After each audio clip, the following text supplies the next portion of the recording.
నమస్తే.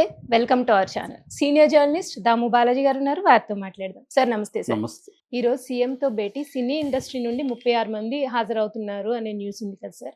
అయితే చిరంజీవి ఈ భేటీకి అటెండ్ అవ్వట్లేదు అనే న్యూస్ వచ్చింది సార్. ఫస్ట్ నుంచి కూడా చూస్తే అల్లు అర్జున్ విషయంగా వాళ్ళు మెగా ఫ్యామిలీ ఎంట్రీ అవ్వలేదు. చాలా తక్కువగానే ఉన్నారు. సో ఎందుకని? అంటే ఫస్ట్ నుంచి వాళ్ళేమన్నా టార్గెట్ చేసారా? లేకపోతే ఎందుకని వాళ్ళు దూరంగా ఉంటున్నారు? ఈరోజు ఇంత ముఖ్యమైన దీనికి కూడా మీటింగ్ కూడా చిరంజీవి అటెండ్ అవ్వకపోవడానికి కారణం ఏంటి? యాక్చువల్‌గా నిన్నటి నుంచి కూడా పుకారు ఏముందంటే ఈరోజు రేవంత్ రెడ్డి కావచ్చు, బట్టి విక్రమార్క, ఉత్తమ్ కుమార్ రెడ్డి, హ్మ్. దామోదర్ రాజనరసింహ వీళ్ళందరితో కలిసి రేవంత్ రెడ్డి సినిమా ఇండస్ట్రీ పెద్దలతో మీటింగ్ ఏర్పాటు చేశారు. కమాండ్ కంట్రోల్ పోలీసుకి సంబంధించిన ఆఫీస్‌లో ఈ హ్మ్. మీటింగ్ ఏర్పాటైంది. సినిమా ఇండస్ట్రీ నుంచి ఒక 36 మందితో కమిటీ ఏర్పాటయిందని, ఈ కమిటీ ఏర్పాటు కూడా చిరంజీవి ఆధ్వర్యంలో జరిగిందని, హ్మ్. చిరంజీవి సూచించిన వాళ్ళ తోనే కమిటీ ఫామ్ అయిందనేది మనకొచ్చిన న్యూస్. సో, చిరంజీవి గైడెన్స్‌లో, చిరంజీవి నాయకత్వంలో టీమ్ ఎళ్లి కలిసి అల్లు అర్జున్ ఇష్యూని పరిష్కరించడం, అట్లాగే ఇమ్మీడియేట్‌గా సంక్రాంతి సినిమాలకు సంబంధించి బెనిఫిట్ షోలు కావచ్చు, ప్రత్యేక షోలు హ్మ్. కావచ్చు, తర్వాత టికెట్ రేట్లు పెంచుకోవడం కావచ్చు, ఈ అంశాలకు సంబంధించి చర్చ. అలాగే కొన్ని పర్మనెంట్‌గా సినిమా ఇండస్ట్రీలో ఉన్న ఇష్యూసు, సినిమా ఇండస్ట్రీకి, ప్రభుత్వానికి మధ్యన కొన్ని రకాల ఇష్యూస్ ఉన్నాయి. ఫర్ ఎగ్జాంపుల్ 'గద్దర్' అవార్డులు అంటే గతంలో నంది అవార్డుల స్థానంలో 'గద్దర్' అవార్డులను ప్రకటిస్తే దానికేం స్పందన రాలేదు. హ్మ్. అట్లాగే డ్రగ్స్ విషయంలో డ్రగ్స్‌కి యాంటీగా ప్రమోట్ చేయమని రేవంత్ రెడ్డి పిలిపిస్తే దాన్నెవరు పెద్దగా హ్మ్. పట్టించుకోలేదు. అట్లాగే ఓవరాల్‌గా రేవంత్ రెడ్డి ప్రభుత్వాన్ని సినిమా ఇండస్ట్రీ నెగ్లెక్ట్ చేస్తుందన్న అభిప్రాయం సర్వత్రా ఉంది. హ్మ్. అవును సో, సార్. ఈ యాంగిల్‌లో ఇటువంటి ఇష్యూలంతా సాల్వ్ చేసి సినిమా ఇండస్ట్రీ బాధ్యతగా వ్యవహరించాలి. అట్లాగే సినిమా ఇండస్ట్రీకి ప్రభుత్వం నుంచి ఏమేమి ఇబ్బందులున్నాయి, ఏమేమి కావాలి హ్మ్. ఇవన్నీ కూడా కూలంకుషంగా తయారు చేసి ఒక నివేదిక కూడా రెడీ చేశారు. దాన్ని చిరంజీవి గారే ఫైనలైజ్ చేశారనేది కూడా వార్తొచ్చింది. అయితే ఇందాక ఇప్పుడు అందరూ అక్కడికి చేరుకున్నారు. హ్మ్. మీటింగ్ స్టార్ట్ అయింది. కానీ చిరంజీవి మాత్రం రాలేదు. ఓహ్! ఇది ఒక షాకింగ్‌గా హ్మ్. చెప్పుకుంటున్నారు. అవును సార్. ఎందుకంటే కావాలనే చిరంజీవి ఫ్యామిలీ దీంట్లో వెళ్ళలేదా? ఒకవేళ చిరంజీవి రాకపోతే ఇమ్మీడియేట్‌గా నాగబాబు వెళ్ళొచ్చు. హ్మ్. కాబోయే మంత్రి ఆయన నాగబాబు. అవును సార్. జనసేన పార్టీకి సెక్రటరీ. సో, ఆయన వెళ్ళినా గూడా ఒక రకంగా ఉండేది. ఆయన వెళ్ళకుండా కేవలం వరుణ్ తేజ్‌ని మాత్రమే మెగా ఫ్యామిలీ నుంచి పంపించారు. ఇంకెవరు హ్మ్. గూడా వెళ్ళట్లేదని చెప్తున్నారు. సో, దీనికి కారణం ఏందంటే, అల్లు అర్జున్ తరపున వెళితే తాను మాట్లాడాలి. అల్లు అర్జున్ తరపున తాను రేవంత్ రెడ్డికి ఎక్స్‌ప్లనేషన్ ఇచ్చుకోవాలి పెద్ద మనిషిగా. ఎందుకంటే, హ్మ్. అల్లు అర్జున్ కుటుంబానికి, మెగా కుటుంబానికి ఇబ్బందులున్నా గూడా క్రైసిస్ వచ్చినప్పుడు ఒక పెద్ద మనిషిగా ఆయన కొంత అవును సార్. మాట్లాడాలి. అవన్నీ మనం ఎందుకు మాట్లాడాలి? చేసింది అల్లు అర్జున్ తప్పైతే, మనం ఎందుకు అక్కడ రేవంత్ రెడ్డి దగ్గర తలొంచుకోవాలన్న యాంగిల్‌లో ఆయన వెళ్ళలేదా?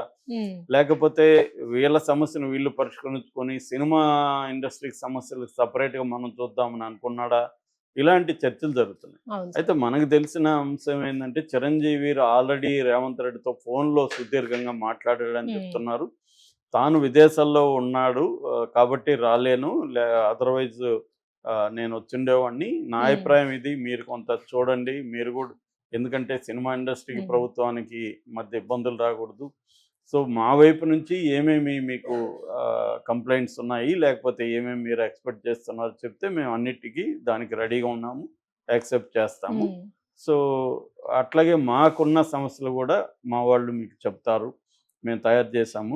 నా సూచనల మేరకే కమిటీని గూడా ఫార్మ్ చేశానని చెప్తున్నారు. హ్మ్. ఇప్పుడు అక్కడికి వెళ్ళినోళ్ళలో ప్రధానంగా ఏందంటే ఇటు అల్లు అల్లు అరవింద్, అల్లు ఫ్యామిలీ నుంచి తర్వాత ఎట్లాగో 'దిల్ రాజు' హ్మ్. ఆయనే గాబట్టి దీనంతా అవును కోఆర్డినేట్ సార్. చేస్తుండేది 'దిల్ రాజు'. 'దిల్ రాజు' ఉన్నారు. అట్లాగే 'పుష్ప' ప్రొడ్యూసర్లు ఇద్దరు ఉన్నారు. హుహు. దాని తర్వాత త్రివిక్రమ్ శ్రీనివాసు, హరీష్ శంకరు, మురళీమోహను, శ్యాంప్రసాద్ రెడ్డి, శివబాలాజీ, బోయపాటి సీను, తర్వాత రాఘవేంద్రరావు, కిరణ్ అబ్బవరం, నాగార్జున వీళ్ళందరూ గూడా అక్కడికి వెళ్తున్నట్టుగా చెప్తున్నారు. హ్మ్. సో, ఆల్రెడీ నాగార్జున గూడా ఈ ప్రభుత్వంతో ఇబ్బందులు ఎదుర్కొన్నాడు. అవును సాక్షాత్తు సార్. వీళ్ళ ప్రభుత్వంలో మంత్రినే నాగార్జున ఫ్యామిలీని చాలా దారుణంగా కామెంట్లు చేశారు. అయినా గూడా ఆమె నాగార్జున ఫ్యామిలీకి సారీ చెప్పలేదు. ఓన్లీ సుమంతకు మాత్రం అది గూడా సమంతకి. అది సమంత. గూడా హ్మ్. సారీ చెప్పలేదు గానీ హ్మ్. వ్యాఖ్యలను వెనక్కి హ్మ్. తీసుకుంటున్నాను. నేను ఇలాగా అనలేదు. ఏదో ఎక్స్‌ప్లనేషన్ ఇచ్చారు. అవును సార్. సో, ఆమె మీద గూడా ఎటువంటి చర్య రేవంత్ రెడ్డి ప్రభుత్వం తీసుకోలేదు. హ్మ్. పైగా ఎక్కువ ఇంక చాలులే మీరు ఆపండి అన్నట్టుగా ఇండస్ట్రీని వాళ్ళు నిందించారు. సో ఈ రకంగా ఉన్నప్పుడు అట్లాగే రేవంత్ రెడ్డి ప్రభుత్వానికి కూడా నేషనల్ మీడియాలో కూడా విపరీతంగా నెగిటివిటీ వచ్చింది. అవును సార్. ఆ విషయంలో కూడా రేవంత్ రెడ్డి కోపంగా ఉన్నాడు. అంటే అల్లు అర్జున్ ఫ్యామిలీకి ప్లాన్డ్‌గానే నేషనల్ మీడియాలో దీన్ని హైలైట్ చేసింది అని. సాక్షాత్తు కమిషనరే సిబి ఆనందే నేషనల్ మీడియా డబ్బులకు అమ్ముడుపోయిందని విమర్శించి మళ్ళీ మరుసటి రోజు సారీ చెప్తూ ఆయన ట్వీట్ కూడా చేశాడు. ప్రజెంట్ ఆయన లీవ్‌లో విదేశాలకు వెళ్ళాడనే వార్తలు కూడా వస్తున్నాయి.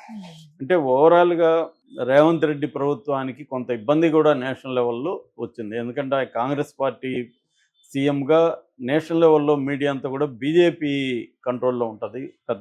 మెజారిటీ మీడియా బీజేపీకి అనుకూలంగా ఉండే మీడియాని. అందువల్ల ఈ ఇష్యూని వాళ్ళు కాంగ్రెస్ వర్సెస్ సినిమా ఇండస్ట్రీగా టర్న్ చేసేసారు. అంటే సినిమా ఇండస్ట్రీని పగబట్టి కాంగ్రెస్ పార్టీ ఎలా చేస్తుంది, డెమోక్రసీ లేదు, వీళ్ళకేం లేదు అన్న విధంగా మనం కానీ ఆర్నబ్ గోస్వామి ఇలాంటి వాళ్ళ డిబేట్లు చూస్తే ఈ యాంగిల్లోకి వెళ్ళిపోయింది అది. అది రేవంత్ రెడ్డికి కూడా ఇబ్బందికరమే. ఖచ్చితంగా వాళ్ళు ఏమి రేవంత్ రెడ్డిని కంట్రోల్ చేయకపోయినా కనీసం అడుగుతారు కదా, ఏం అవును సార్. ఇష్యూ, ఎందుకు ఇలాగా అయింది, నేషనల్ లెవెల్లో మన వైపు నుంచి ఏం తప్పులు జరిగాయి, ఇవన్నీ అడుగుతారు కదా. ఏదేమైనా ఆయన ఎక్స్ప్లెనేషన్ ఇచ్చుకోవాలి కదా. సో ఆ రకంగా ఆయనకి ఇబ్బందులు ఉన్నాయి. సో ఈ ప్రభుత్వానికి వ్యతిరేకంగా సినిమా ఇండస్ట్రీలో కానీ లేకపోతే అల్లు అర్జున్ ఫ్యాన్స్ కూడా అనేక రకాలుగా రేవంత్ రెడ్డి మీద లేకపోతే నెగిటివ్ ఇది చేయడం. రెండోది ఏంటంటే ప్రతిపక్షాలతో కలిసి ఇటు బీజేపీ కానీ ఇటు బీఆర్ఎస్ కానీ ఈ ఇష్యూలో రేవంత్ రెడ్డిని తప్పు పట్టడానికి సీరియస్గా ట్రై చేస్తున్నారు. బీఆర్ఎస్ కొంత తగ్గినట్టు కనబడుతుంది. కానీ బీజేపీ నేషనల్ లెవెల్లో అనురాగ్ ఠాకూర్ కూడా ఈరోజు కేంద్ర మంత్రి మాట్లాడాడు. ఆయన కూడా అల్లు అర్జున్ని, తెలుగు ఇండస్ట్రీని పొగిడాడు. మన ఇండియన్ సినిమాని ఇంటర్నేషనల్ స్థాయికి తీసుకెళ్ళింది తెలుగు వాళ్ళే. సో అట్లాంటి వాళ్ళని కాంగ్రెస్ ప్రభుత్వం అక్కడ ఇబ్బంది పెట్టే విధంగా కాంగ్రెస్ పార్టీకి చెందిన నాయకులు మాట్లాడుతున్నారు అని ఆయన మాట్లాడాడు. అంటే నేషనల్ లెవెల్లో ఈ ఇష్యూ వెళ్ళిపోతుంది. అందువల్ల కూడా రేవంత్ రెడ్డికి కూడా ఇది అవసరం. దీన్ని ఇక్కడ ఆయనకి మంచి పేరే ఉండొచ్చు. ఈ ఇష్యూలో ఓవరాల్గా రేవంత్ రెడ్డి కొంతమంది మనగాడు అనుకునేవాళ్ళు, రేవంత్ రెడ్డి మగాడ్రా బుజ్జి అనే టైప్లో మాట్లాడేవాళ్ళు, లేకపోతే సినిమా ఇండస్ట్రీకి జలక్ ఇవ్వాలి అని అనుకునేవాళ్ళు, వీళ్ళందరూ బాగానే ఉండొచ్చు. కానీ నేషనల్ లెవెల్లో రేవంత్ రెడ్డికి ఒక నెగిటివ్ కనోటేషన్, నెగిటివ్ ఇది వెళ్ళింది. సో అది కాంగ్రెస్కి వెళ్ళింది. నిజానికి రేవంత్ రెడ్డి పర్సనల్గా కంటే కూడా Congress party versus cinema industry అన్న నెరేటివ్ వెళ్ళి అంటే అంతర్జాతీయ ఖ్యాతి తీసుకొని వచ్చిన అల్లు అర్జున్ లాంటి వాళ్ళని కాంగ్రెస్ ప్రభుత్వం ఎంత ఇబ్బందులు పెడుతుంది చూడండి. మేమేమో మోడీ ప్రభుత్వంలో ఏమో ఆయనకి నేషనల్ అవార్డు ఇచ్చాము, అల్లు అర్జున్కి, చిరంజీవికి జీవిత సాఫల్య పురస్కారం ఇచ్చాము. కానీ వీళ్ళు చూడండి ఎంత ఇబ్బంది పెడుతున్నారు అని అనురాగ్ ఠాకూర్ లాంటి మంత్రులు మాట్లాడుతున్నారు. సో అందువల్ల ఈయన కూడా పరిష్కరించుకోవాల్సిన అవసరం ఉంది. అయితే చిరంజీవి రాకపోవడానికి కారణం ఆయన చెప్తున్నట్టు విదేశాల్లో ఉండడమా, లేకపోతే విదేశాల్లో ఉంటున్నానని చెప్పడమా, కావాలనే ఎగ్గొట్టడమా, ఆయన ఒకవేళ లేకపోతే నాగబాబు వెళ్ళి ఉండొచ్చు కదా.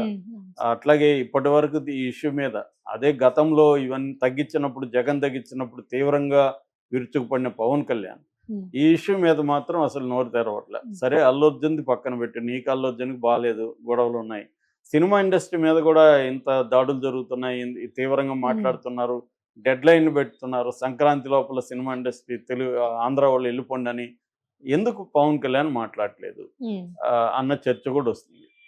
అంటే పవన్ కళ్యాణ్ జగన్ చేస్తే మాత్రమే మాట్లాడతాడా, వేరే పార్టీ కానీ వేరే వాళ్ళు సినిమా ఇండస్ట్రీ మీద మాట్లాడితే, సినిమా ఇండస్ట్రీ నష్టం జరిగితే మాట్లాడ్డా అన్న విమర్శలు కూడా వస్తున్నాయి. ఈ నేపథ్యంలో చిరంజీవి రాకపోవడం మాత్రం ఒక చర్చకి దారితీసే పరిస్థితి అయితే ఉంది. చిరంజీవి రాకపోయినా కూడా రేవంత్ రెడ్డి దీన్ని పరిష్కారం వైపుగా వెళ్ళే అవకాశం అయితే మనకు కనిపిస్తుంది. ఎందుకంటే దిల్ రాజు చాలా స్ట్రాంగ్గా ఉన్నాడు. Thank you sir.